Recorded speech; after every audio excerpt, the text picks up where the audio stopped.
좋더라고요. 그죠? 보자. 안녕하세요. 그동안 평안하셨습니까? 네. 오늘은 고린도전서 31번째 강의입니다. 오늘 주제는 복음 전하는 자 복음으로 살리라. 오늘 말씀 우리 시작하기 전에 우리 지난번 강의 들었던 것 중에 기억나는 것 뭐가 있죠? 누가 말씀? 예, 홍가람님. 그 좋은 습관도 매너리즘에 빠질 수 있다.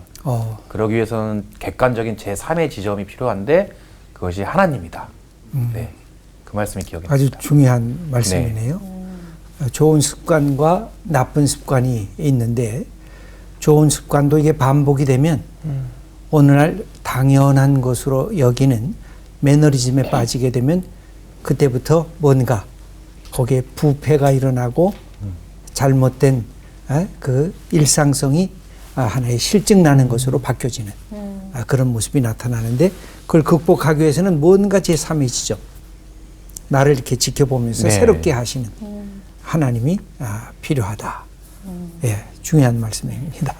예, 그리고 지난 시간에 그 먹고 마시는 먹거리에 대한 말씀을 하셨는데 입으로 들어가는 것이 악한 것이 아니라 입에서 밖으로 나오는 것이 악하게 한다고 그렇게 말씀하셨습니다. 사실 이 세상의 모든 것들은 하나님이 선하게 지으셔서 우리가 특별히 먹는 것, 네. 그는 뭐든지 우리의 대상이 될 수 있다.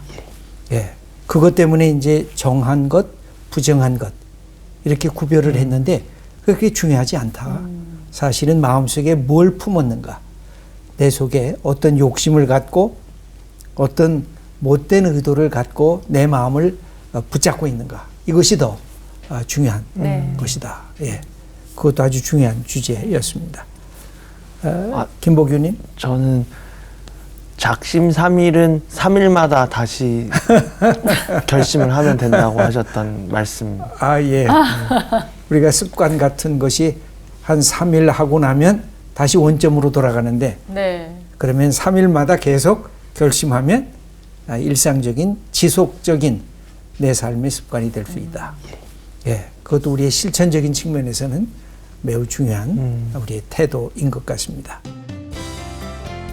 오늘 수업 고린도전서 31강 복음을 전하는 자 복음으로 살리라. 예, 오늘은 복음 전하는 자 복음으로 살리라. 바울은 늘 관심이 두 가지였습니다. 하나는 복음이었고 하나는 사람이었습니다. 늘 하나는 복음을 어떻게 증거할까? 복음을 들은 사람을 내가 어떻게 얻을 수가 있을까? 그래서 복음이라고 하는 아주 그의 삶의 목표와 그것을 구체적으로 듣고 변화되는 사람이 소중했습니다. 이것은 아마 우리의 삶에도 비슷할 것입니다. 그런데 문제는 이 복음 때문에 바울이 상처를 받았고 사람 때문에 또 바울이 아주 안타까워했습니다. 네가 갖고 있는 복음이 진짜 복음이냐? 그렇게 자주 물음을 받았거든요. 또 너는 정말 사람을 위해서 네가 그 일을 하느냐? 너 돈 벌려고 하는 거 아니냐? 너 우리를 속인 거 아니냐? 그러면서 여러 질문을 받게 되었을 때 바울은 굉장히 안타까운 마음이 있었습니다. 그러면서 오늘 복음을 증거하는 자, 복음 때문에 사는 거니까 그분들을 존중해줘라 라고 하는 말을 하면서 오늘 주제는 복음을 증거하는 사역자들, 믿음의 공동체 속에서 어떻게 하면 교회가 바로 세워질 것인가, 그리고 복음의 역사가 잘 증거될 것인가, 이것을 위해서 전심전력하는 사람들을 어떻게 대할 것인가 하는 것이 오늘의 주제라고 할 수가 있습니다. 그래서 복음이라고 하는 것이 무엇인가, 한번 그것부터 한번 정의해 보면서 오늘 이야기를 좀 나눴으면 좋겠습니다. 복음, 맨날 듣는 말씀인데 복음을 한마디로 정의한다면 누가 정의할까요? 하나님의 음성. 예. 복음이 기쁜 소식이고 예수 좋은 소식인데 뭐가 좋은 소식인가? 예수 그리스도 예, 예수 그리스도가 네. 인격적으로 이 땅에 오신 그 이야기, 그 사건이 좋은 소식이다. 네. 그러니까 예수님의 그 인격의 핵심은 예수님의 십자가와 예수님의 부활. 그러니까 늘 그냥 복음이란 그러면 예수 그리스도를 생각하시면 제일 네. 좋습니다. 예수님이 이 땅에 오신 그 사건이 복음입니다. 왜냐하면 우리를 위한 하나님의 사건이기 때문에 그런 것입니다. 그래서 이 복음 때문에 바울이 그의 전생애를 하나님 앞에 다시 드릴 수가 있었는데 복음을 전하는 바울의 마음고생이 고통이 아니었습니다. 그러면서 바울은 이 고통을 당하면서 누구의 마음을 이해하기 시작하느냐면 하나님의 마음을 이해하기 시작합니다. 우리가 보통 어머니의 마음이 언제 이해가 되느냐면 내가 자녀를 낳고 키워보기 시작하면 아, 우리 엄마가 나 낳을 때 이런 고생을 하고 내가 엄마한테 항의할 때 아, 바로 이런 마음이었을 거구나 하는 것이 느껴지는 것처럼 바울도 교회를 세우면서 주의 복음을 증거하면서 아, 이렇게 하나님의 마음이 아프셨겠구나 하는 것을 갖게 되는데 그때 제일 부각되는 것이 뭐였느냐면 인간관계였습니다. 자기가 복음을 열심히 증거했는데 그 교회가 100% 응답을 안 하는 거예요. 어떤 사람은 응답을 하는데 어떤 사람은 당신 진짜 사도야? 당신 예수 그리스도를 진짜 봤어? 당신 믿는 그 복음이 우리에게 전한 복음이 다른 사도들이 전한 복음과 똑같은 거야? 가짜 복음 아니야? 아주 다양한 것의 문제를 제기했던 사람들이 생겨졌습니다. 그렇구나. 그러니까 바울이 마음이 아픈 거예요. 네. 상처를 받는 거예요. 여러분 살면서 가장 큰 어려움이 인간관계 아니에요. 인간관계가 때로는 어디로 바꿔지냐면 인격적이고 정서적인 것을 갈고리처럼 이렇게 내려치고 그걸 훑어낼 때 그럼 갑자기 이렇게 사랑하는 사람도 갑자기 저 모험에 있는 딴 사람처럼 보여지고 아니 딴 사람이 아니라 미운 적대자처럼 원수처럼 여겨집니다. 이것은 사랑할 때 더 강해지죠.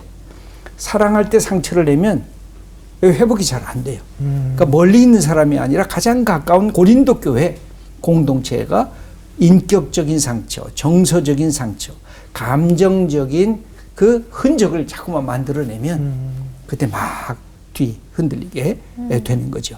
그래서 성숙한 인간관계는 제일 처음에는 업적을 통해서 시작을 합니다. 도와달라. 이건 우리가 네 자리는 여기니까 이 역할을 해야 된다. 모든 것이 업적. 그래서 요새 무슨 말이 유행하냐면 메리토크라시라는 말이 메리트라고 하는 그 업적의 크라시라고 하는 것을 붙여서 업적주의. 지금 이 시대가 업적주의 때문에 굉장한 경쟁력을 만들어내고 동시에 그 경쟁에 떨어진 사람들에게 아픔과 고통과 상처를 주는 이 시기로 접어들고 있습니다. 그래서 이 모든 기관, 특별히 이 기업들, 거기에 핵심은 메리토크라시예요.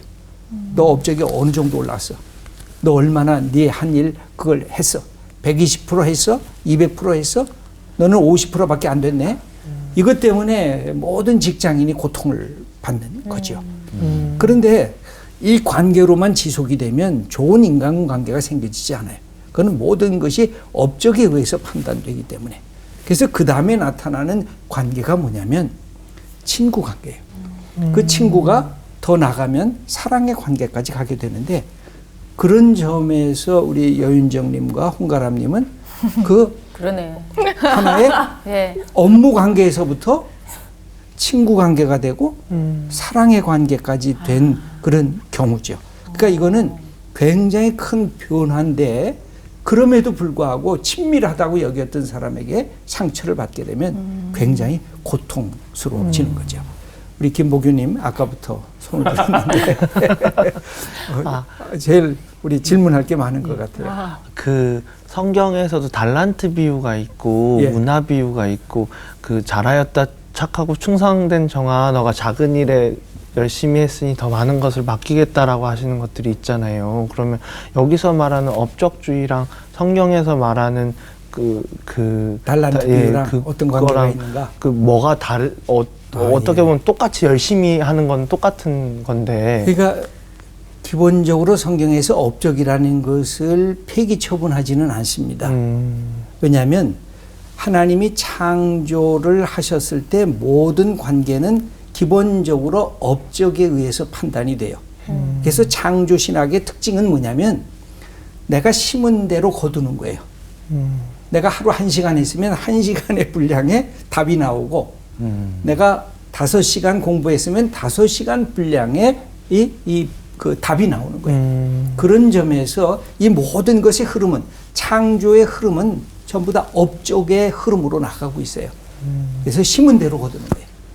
내가 콩을 심으면 콩이 나오고 팥을 심으면 팥이 나오는, 내가 콩을 심었는데 난 팥 나오기를 원하는 것, 그건 있을 수가 없는 거죠. 그러니까 자기가 노력한 만큼 올라가게 되어 있어요. 그것을 하나님은 나쁜 것이 아니라 좋은 것이라고 얘기해요. 내가 좋은 개그맨이 된다? 내가 좋은 목회자가 된다?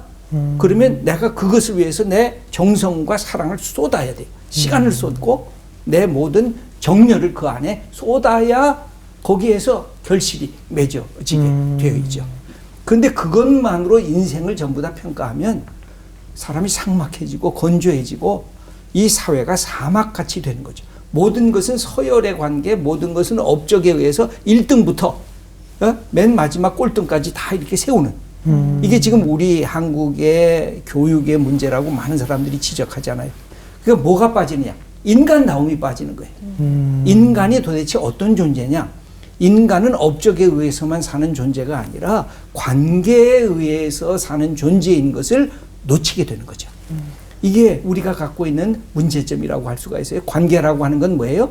친구 관계, 사랑 관계, 서로가 서로를 보듬는 관계, 남의 약점을 아우르는 관계, 그러면서 더 큰 목표를 향해서 나아가는 관계로 가야 되는데 이것이 우리의 공동체 속에 자꾸만 결여가 되는 거예요.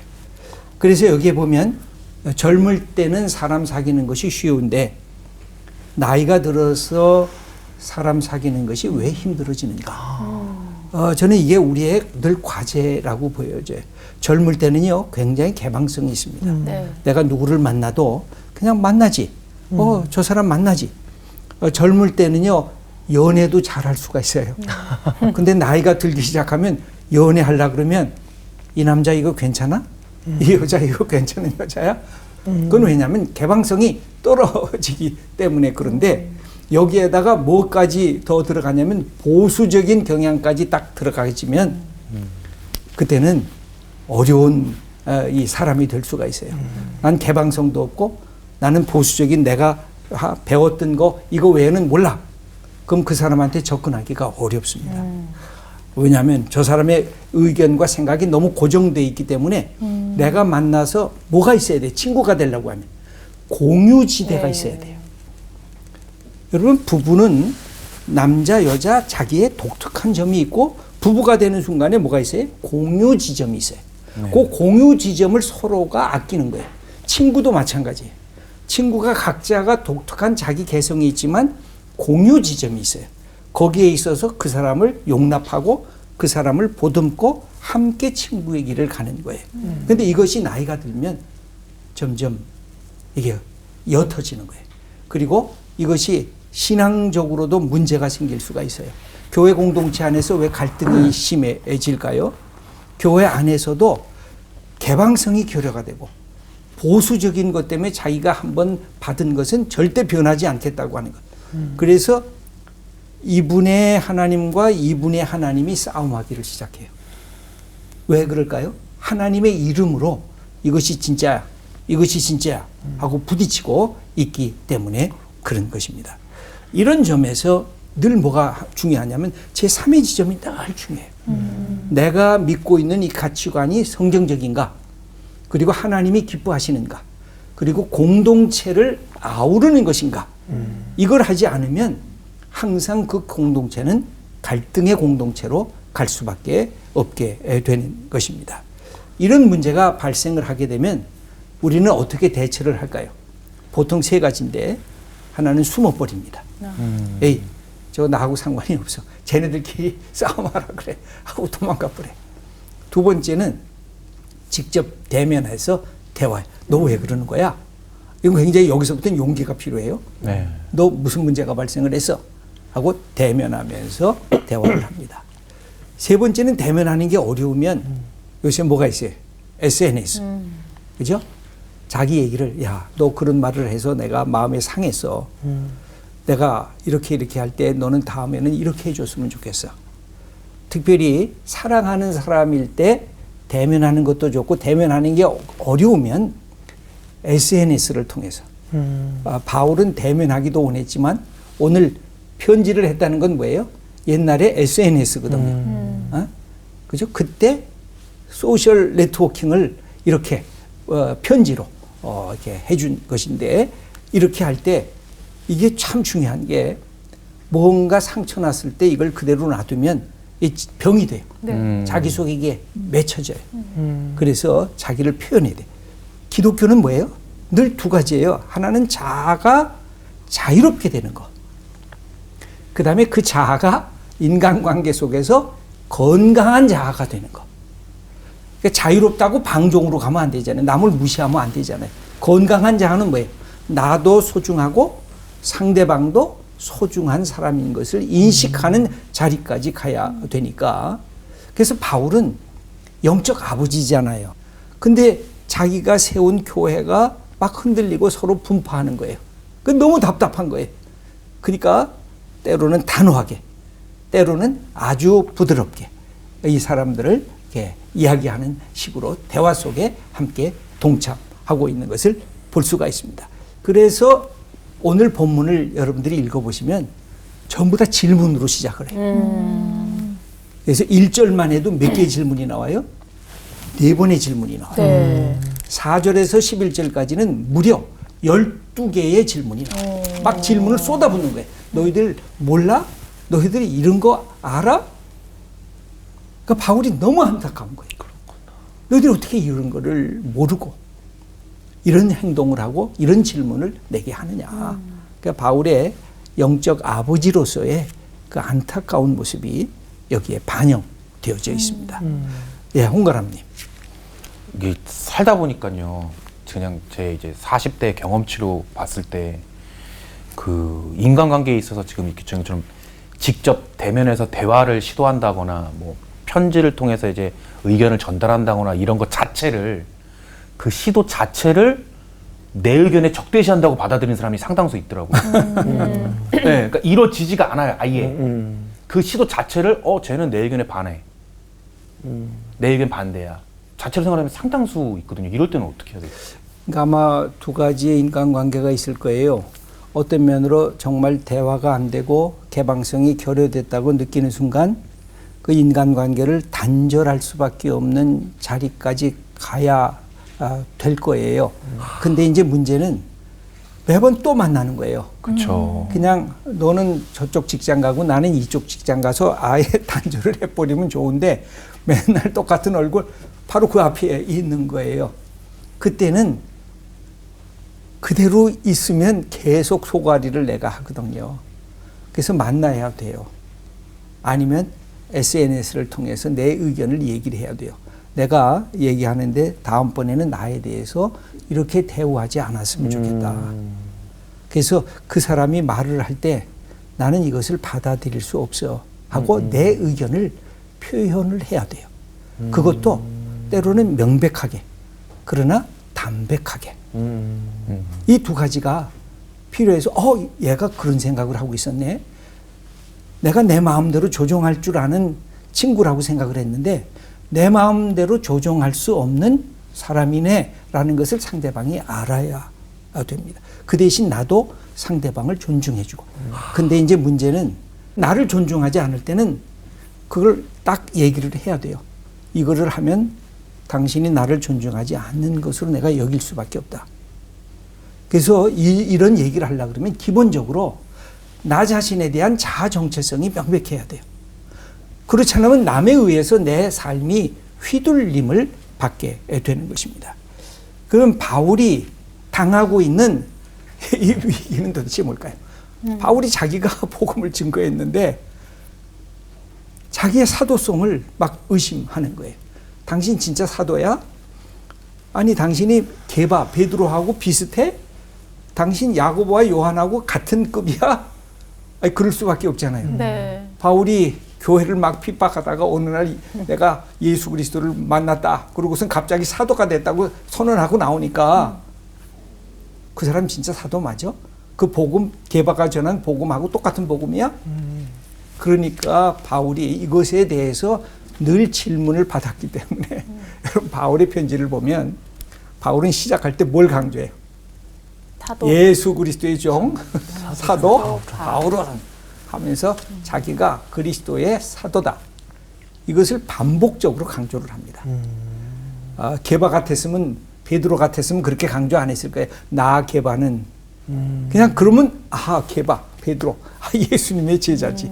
근데 바울은 아니니까 편지를 쓸 때마다 강조할 수밖에 없었어요. 내가 어떻게 복음을 알게 되었는지, 내가 어떻게 사도가 되었는지. 원래 사도가 될 때 조건이 있었습니다. 네. 사도행전 1장 21절 홍가람님 한번 읽어 보시죠. 이러함으로 요한의 세례로부터 우리 가운데서 올려져 가신 날까지 주 예수께서 우리 가운데 출입하실 때에 항상 우리와 함께 다니던 사람 중에 하나를 세워 우리와 더불어 예수께서 부활하심을 증언할 사람이 되게 하여야 하리라. 예. 그러니까 가룟 유다가 12사도 중에서 떠나가 버렸잖아요. 그 초대교회가 모여서 가룟 유다 대신 한 사람을 우리가 세우자. 그랬을 때 조건이 있었는데 첫째는 예수님과 함께 3년 동안 공생애를 함께 동행한 사람. 두 번째는 예수님의 부활을 목격한 사람. 세 번째는 부활하신 예수님으로부터 복음 증거의 사명을 위탁받은 사람. 이 세 가지인데 바울, 너 이 세 조건에 맞아?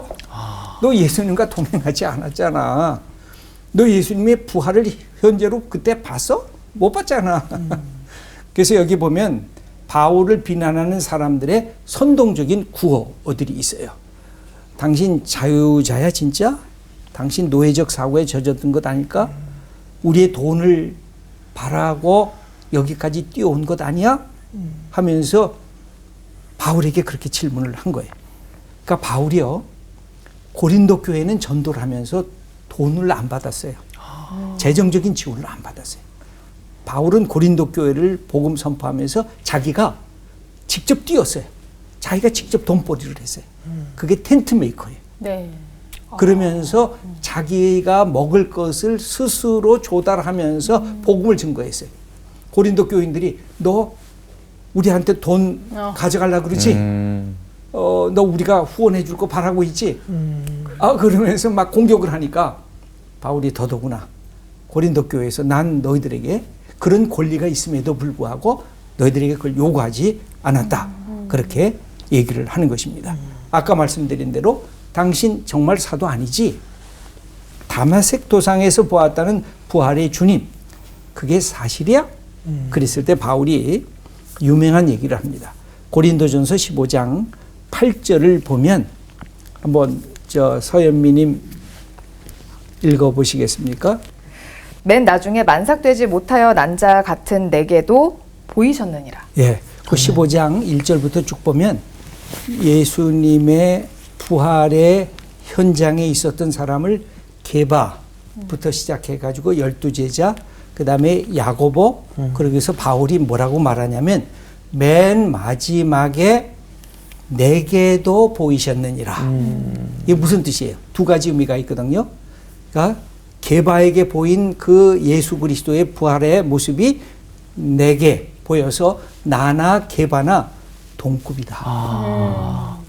그 다음에 맨 마지막이니까 내 이후에 부활하신 주님을 봤다 그러면서 내가 사도다. 그거 다 가짜다. 내가 마지막 예수님의 부활의 목격자이면서 예수님이 내게 복음을 맡겨주신 바로 그분, 그 예수님이 내게 맡겨주셨다는 것은 나로서 여기서 제한이 된다. 바울이 굉장히 대단한 말씀을 하고 있는 거예요. 그러므로 내 사도권에 대해서 다른 말 하지 말라. 나는 게바와 동일하게 복음의 그 역사를 내가 보았고 내가 받았다. 이렇게 선포하고 있는 것입니다. 네, 홍보라님.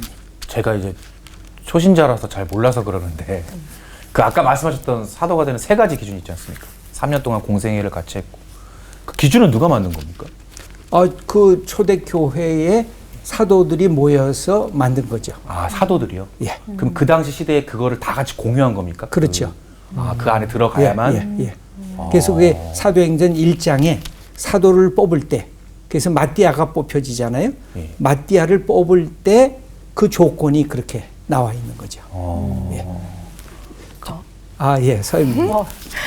전 들으면서 좀 궁금했던 게 바울이 그렇게 자기의 사도성을 강조할 때도 있었는데 그러면 지금 이 말씀에 의하면 내가 맨 마지막 사도다라고 이야기하는 건 전 또 어떻게 생각해 보면 좀 교만할 수도 있는 얘기다. 그렇죠. 다음 후대에 더 훌륭한 사도들이 나올 수 있는데 약간 사다리 걷어차기한 거 아닌가라는 생각이 좀 드네요.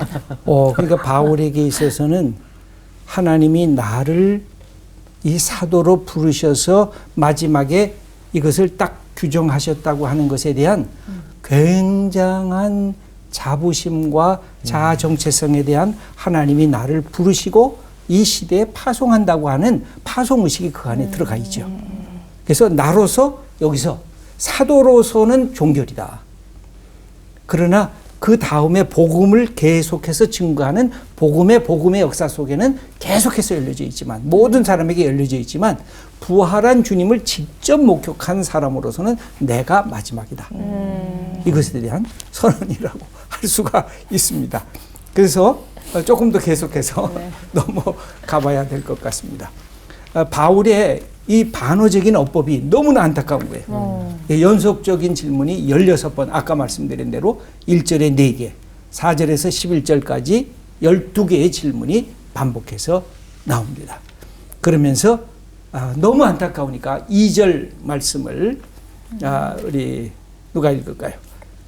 여윤정님 한번 읽을까요? 네.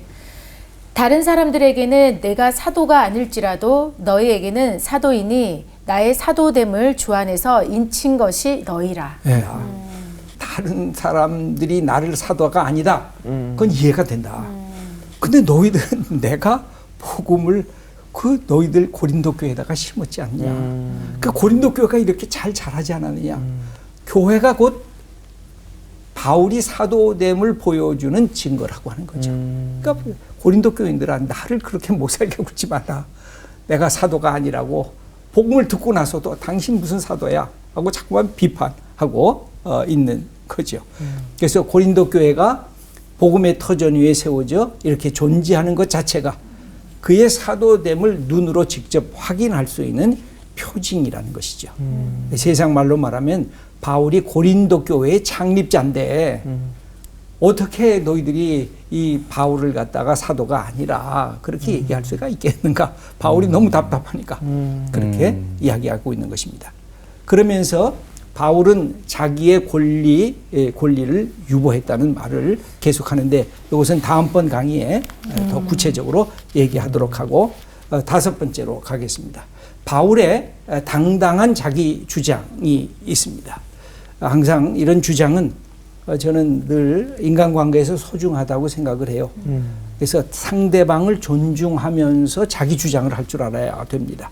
상대방을 무시하면서 자기 주장을 하면 인간관계는 금방 깨져요. 그러니까 상대방을 존중해 주면서 나는 생각이 이래. 네 생각은 그렇지만 나는 이렇게 다르게 생각을 해. 이걸 표현을 해 줘야 되는 거죠. 그게 건강한 대화법입니다. 그럼 바울이 어떻게 이것을 증거했을까요? 여기 보면 바울은 다른 사도들과 달리 이 비판과 비난을 잠재우기 위해서 자기 생활비를 스스로 마련했습니다. 이 4절을 김보규님 한번 계속 읽어보겠습니다. 우리가 먹고 마실 권리가 없겠느냐? 우리가 다른 사도들과 주의 형제들과 게바와 같이 믿음에 자매된 아내를 데리고 다닐 권리가 없겠느냐? 어찌 나와 바나바만 일하지 아니할 권리가 없겠느냐? 예, 그러니까 바울과 바나바는 일했다는 거예요. 일종의 자비량 선교라고 네. 할 수가 있겠습니다. 그런데 그것은 다른 사도들과 비교해 볼 때 다른 사도들은 교회가 우리 베드로 복음을 증거하는데 우리가 당신 경제적으로 재정적으로 후원해 드리겠습니다 하고 그렇게 교회 공동체가 그 역할을 했다는 거예요. 이것에 대해서 바울은 얘기를 합니다.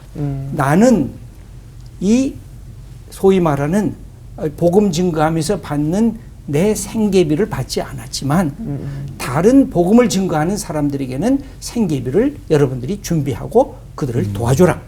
이것이 성경이 말하는 내용이다라고 말하면서 오늘 주제입니다. 네. 복음 전하는 자, 복음으로 살리라. 세 가지 근거를 되는데 14절 말씀 한번 읽어보겠습니다. 네. 우리 홍가람님.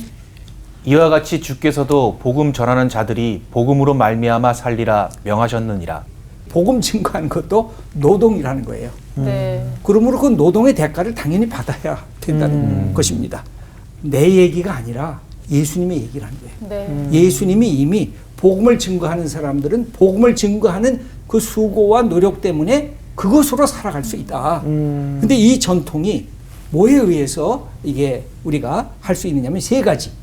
하나는 세상적인 이치, 하나는 구약에 이미 말씀하시고 그 다음에 세 번째는 예수님도 말씀하셨다. 이 세 가지를 기억해서 복음 증거하는 사역자들, 그러니까 교회 공동체를 세워나가는 사역자들을 교회가 성도들이 함께 물질적으로 돕고 그분들이 마음껏 복음을 증거하도록 후원해라. 그래서 그것을 헌금해라. 그렇게 이야기하고 있는 것입니다. 첫 번째가 뭡니까? 세상적인 이치입니다. 이것을 한번 7절을 여윤정님 한번 네. 읽어주세요. 누가 자기 비용으로 군 복무를 하겠느냐? 누가 포도를 심고 그 열매를 먹지 않겠느냐? 누가 양떼를 기르고 그 양떼의 젖을 먹지 않겠느냐? 예. 금방 이해가 되죠? 군 복무는 국가가 모든 비용을 대야지 내가 군 복무하면서 내 돈으로 군 복무 안 된다는 거죠. 그 국가가 관리하는 거니까. 그 다음에 포도를 심은 포도 주인은 당연히 그 포도 열매를 먹어야죠. 그 다음에 양떼를 그리면서 양에게서 나오는 젖을 안 먹어서 되겠는가? 당연한 거다. 그 다음에 두 번째는 구약의 말씀인데 한번 서현미님 읽어주시죠. 모세의 율법에 곡식을 밟아 떠는 소에게 망을 씌우지 말라 기록하였으니 하나님께서 어찌 소들을 위하여 염려하심이냐. 네. 여기에 보면 곡식을 이렇게 하는 소에게 망을 씌워가지고 못 먹게 하지 말라는 거죠. 소가 이게 참 이건 재미있는 표현이에요. 소가 막 지금 곡식 터는 것을 추수를 하는데 그 앞에 먹거리가 있으면 좀 먹으면서 그 추수 일을 하는 거를 놔두라는 거예요. 그냥 그걸 더 얻겠다고 그냥 입에 망을 해가지고 못 먹게 하지 말라는 거죠. 얼마나 이게 따뜻한 동물들의 먹거리까지 챙기는 그런 모습이라고 할 수가 있습니다. 11절 말씀을 김복윤님 읽어주시죠. 우리가 너희에게 신령한 것을 뿌렸은즉 너희의 육적인 것을 거두기로 과하다 하겠느냐? 영적인 것을 뿌렸으면 육적인 것을 함께 나눠야 된다는 것입니다. 그 다음에 13절을 홍가람님. 성전에 일을 하는 이들은 성전에서 나는 것을 먹으며 제단에서 섬기는 이들은 제단과 함께 나누는 것을 너희가 알지 못하느냐. 예. 구약의 레위인들은 이것을 위해서 성전에서 일을 하면서 성전 일을 하는 것을 통해서 다른 사람들이 낸 것 같고 거기에는 11조도 포함이 되어 있고 거기에는 제사 이 동물들도 포함되어 있는 것들을 함께 나누도록 그렇게 하나님께서 구약에 규정해 주셨다고 하는 것입니다. 그 다음에 더 중요한 것은 이제 예수님의 말씀인데 마태복음 10장 10절 말씀 여윤정님 네. 읽어주시죠. 이는 일꾼이 자기의 먹을 것 받는 것이 마땅함이라. 예, 여기서 예수님께서 제자들을 파송을 하면서 거기서 수고하고 거기서 하나님 나라를 선포할 때 그 사람들이 주는 것을 잘 받으라 그런 얘기를 해요. 그래서 여기에서 나타나는 말씀이 일꾼은 수고했는데 자기가 먹을 것을 받아야 된다. 그렇구나. 그래서 영적인 것도 마찬가지다. 그렇게 말씀을 하고 이것을 받아서 갈라디아서 6장 6절에 아주 유명한 말씀을 사도 바울이 해주는데 서윤미님 읽어주시죠. 가르침을 받는 자는 말씀을 가르치는 자와 모든 좋은 것을 함께하라. 예, 재미있는 표현이죠. 가르침을 받는 자는 말씀을 가르치는 자와 모든 좋은 것을 함께 하라. 그래서 옛날 우리 어르신들이요, 뭔가 이렇게 곡식을 이렇게 하면은 그걸 갖다 우리 목회자분 먼저 드린다고 우리가 추수한 겁니다. 이거 우리가 키운 동물입니다.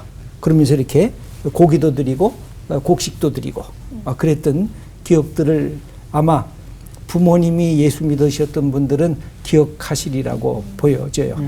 요새 이렇게 따뜻한 이 정이 많이 사라졌다고도 할 수가 있고 어떤 면으로 보면 교회가 제도화되면서 그 제도화 속에 이것이 다 스며 들어가 있습니다. 그래서 목회자를 담임 목사로 부를 때 반드시 하는 게 뭐냐면 이분을 담임 목사님으로 받아들이시겠습니까? 하는 것과 동시에 이분이 교회를 마음껏 목회하실 수 있도록 경제적으로, 재정적으로 잘 후원하시겠습니까? 그러면 교인들이 예 하고 대답을 해야 됩니다. 이게 여기에서부터 그 전통이 계승되어진 것이라고 할 수가 있습니다. 그래서 복음을 증거하는 사역자와 선교사, 필요한 생계비에 대한 염려 없이 전적으로 말씀 증거하는 것과 가르치는 것에 전념할 수 있도록 그렇게 도와주어야 한다는 것입니다.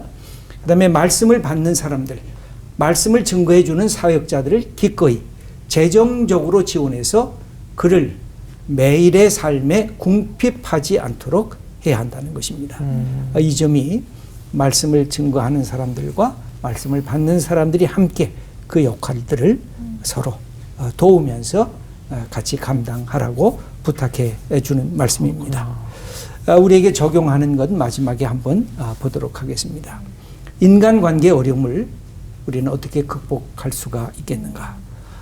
모든 것을 업무적으로 보는 것이 최고의 관계가 아니라 업무로 시작했지만 친구로 그 사람이 갖고 있는 인격, 그 사람이 갖고 있는 성품 이것을 내가 존중하면서 함께 인간관계를 만들어가는 이것이 우리의 삶에 필요합니다. 그 다음에 복음을 가르치고 증거하는 분들을 어떻게 예우하는 것이 좋은가? 이제 교회가 이 책임이 주어졌다고 할 수가 있겠습니다. 오늘 강의는 여기까지 하겠습니다. 감사합니다.